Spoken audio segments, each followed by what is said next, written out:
Iran faces a challenging year ahead, and that's even before President-elect Donald Trump enters the White House.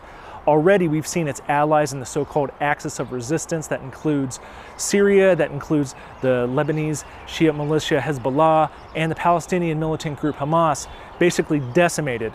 For Assad, it came at the end of a rebel advance. For those militant groups, it came at the end of Israeli devastating attacks. Now at home, Iran faces really an economic crisis of staggering proportions. Its real currency continues just to nosedive. About a third of the country, according to its parliament, remains unable to meet their needs of their families. They live in functional poverty.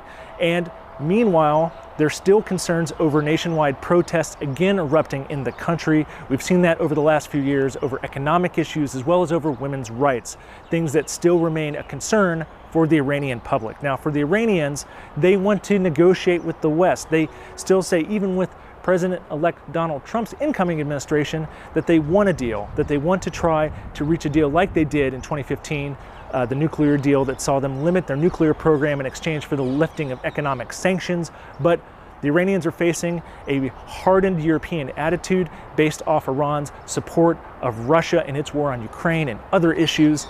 Meanwhile, the Trump administration is saying that it wants to continue its policy of maximum pressure on Iran.